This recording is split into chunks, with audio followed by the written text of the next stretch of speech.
Bismillahirrahmanirrahim. Alhamdulillah, segala puji bagi Allah yang telah memberikan suatu kenikmatan kepada kita semuanya. Salawat dan salam teriring kepada Nabi kita Nabi Muhammad SAW. Mudah-mudahan kita semuanya senantiasa istiqomah untuk bisa meneladani Nabi kita, Nabi tercinta Nabi Muhammad SAW. Baik, alhamdulillah teman-teman teduh yang dimuliakan oleh Allah Subhanahu wa taala. Pada kesempatan kali ini kita akan melanjutkan yaitu yang kemarin yaitu dosa-dosa besar.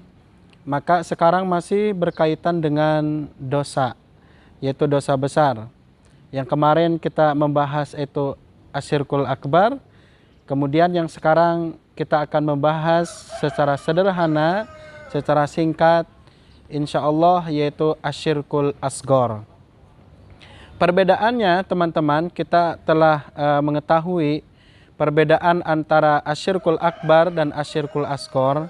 Kalau asyirkul asgor yaitu pelakunya tidak menjadikan dia itu kekal di neraka, akan tetapi pelaku ketika kita melakukan dosa-dosa kecil yaitu asyirkul asgor akan mengurangi daripada ibadah kita kepada Allah Subhanahu wa taala. Jadi nilai ketauhidannya, nilai ibadah kita kepada Allah itu akan terkurangi. Namun ingat, kata ulama itu jangan menyepelekan tentang asyirkul asgor. Karena lama-kelamaan itu akan menjadi asyirkul akbar kalau kita itu melakukan terus-menerus. Maka teman-teman yang dimuliakan oleh Allah Subhanahu wa taala, asyirkul asgor itu dibagi menjadi dua bagian. Yang pertama adalah asyirkul dhahir. Dhahir itu adalah nampak, ya. Nampak sesuatu yang bisa kelihatan. Makanya Rasulullah Shallallahu Alaihi Wasallam itu bersabda, Innallaha la yangduru ila suwarikum wa ajsamikum walakinallah yangduru ila qulubikum wa a'malikum. Sesungguhnya Allah itu tidak melihat bentuk dan rupa kita, tubuh kita, muka kita, akan tetapi Allah itu melihat daripada qulubikum, hati. Maka asyirkul asgor ini berkenaan dengan hati, ya. Berkenaan dengan hati, berkenaan dengan ucapan, berkenaan dengan perbuatan. Misalkan contoh ini biar gampang teman-teman. Ketika kita menolong seseorang, maka yang harus kita nisbatkan itu Allah dulu. Ini misalkan kalau bukan karena saya, itu pasti dia itu celaka. Tapi katakan dengan izin Allah, saya di situ berada, kemudian saya bisa menolong teman saya. Seperti itu, jangan katakan ini kalau bukan perjuangan saya, ini mungkin ucapan ya, ini kalau bukan perjuangan saya tidak akan ini terwujud. Mungkin sebuah lembaga, mungkin perjuangan yang lain. Makanya Rasulullah Shallallahu Alaihi Wasallam itu ketika itu ditanya oleh Mu'adz bin Jabal, wahai Rasulullah, apakah seseorang itu akan diseret ke api neraka gara-gara dengan ucapan Ya benar Mu'adz, seseorang itu akan diseret dikarenakan dengan lisannya. Nah, jadi dengan lisan maka kita ucapkan, ketika kita pun berjanji ucapkanlah insya Allah dengan kehendak Allah Subhanahu wa taala. Alhamdulillah teman-teman yang dimuliakan oleh Allah Subhanahu wa taala. Kemudian dengan perbuatan contohnya misalkan di sini kalau dalam kitab tauhid yang lain, bahwa dalam kitab yang dikarang oleh para ulama, contohnya misalnya kalau kita mempersembahkan, maka itu harus karena Allah Subhanahu wa taala. Contoh misalkan ketika kita memotong hewan, maka ucapkanlah itu dengan bismillah, dengan nama Allah. Jangan kita itu mempersembahkan kepada selain Allah. Itu kan kelihatan, ya. Banyak sekali yang mungkin contoh-contoh yang bisa kelihatan dengan perbuatan ataupun dengan lisan. Nah ini. Maka teman-teman, yuk kita kembali lagi kepada asyirkul khafi, ya. Kalau di sini ini contoh-contoh daripada asyirkul khafi, yaitu dengan perbuatan misalkan dengan seperti benda-benda ini teman-teman. Misalkan kalau zaman dulu itu kita tahu ini anak kecil itu diberikan kalung ya. Diberikan kalung supaya itu tidak diganggu oleh setan mungkin. Tidak diganggu oleh apa kalau bahasa Jawanya cepet apa ya Mas. Nah, ini ya. Nah, maka ini hal seperti ini ya, ataupun benda-benda yang ditaruh di depan pintu, mungkin di ruangan. Ini mungkin itu ayat kursi misalkan ya, ayat-ayat Allah, tapi itu kalau hanya sekadar ditempelkan dan itu tidak untuk diamalkan, dan tujuannya untuk biar setan itu biar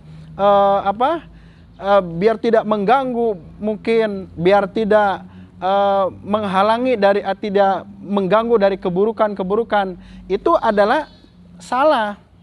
Akan tetapi Allah Subhanahu wa taala memerintahkan dengan sabdanya Rasulullah, bacalah surat Al-Baqarah supaya rumah itu dijauhkan dari gangguan setan dan supaya rumah itu diberikan rahmat oleh Allah Subhanahu wa taala beserta penghuninya, bukan untuk sekedar ditempel, untuk jimat dan sebagainya. Itu kan yang kelihatan.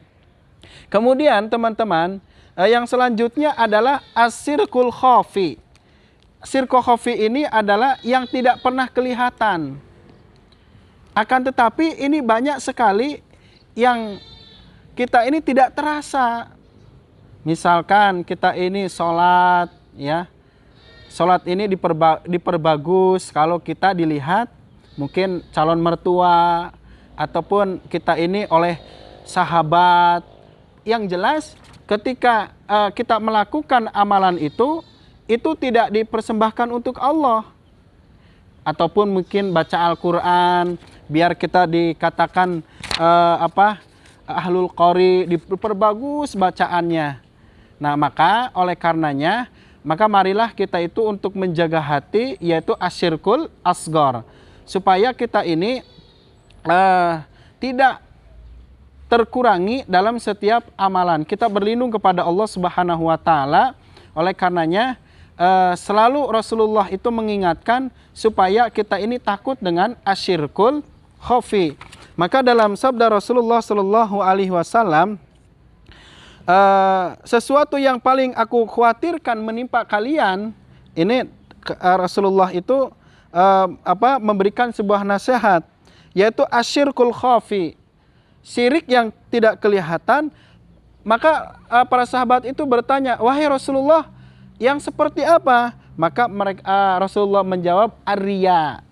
Riya itu kepingin kepingin diperlihatkan, ingin dilihat. Ketika kita berjuang, kalau dengan tidak dilihat orang, kita melempem kayak kerupuk. Nah ini, ataupun kita tidak semangatlah untuk mengerjakan suatu ibadah kita kepada Allah Subhanahu wa taala. Maka oleh karenanya teman-teman yang dimuliakan oleh Allah Subhanahu wa taala, yuk kita ini perbaiki dalam setiap aktivitas kita, perjuangan kita ini perbaiki agar supaya agar Allah ridho terhadap kita, agar kita pun juga hati kita selalu dibersihkan dari asyirkul asghar. Maka kita renungkan teman-teman dalam Al-Qur'an surat Al-Kahfi, yaitu ayat 110. Yuk bisa dibuka dalam surat Al-Kahfi ini. A'udzu billahi minasy syaithanir rajim. Bismillahirrahmanirrahim.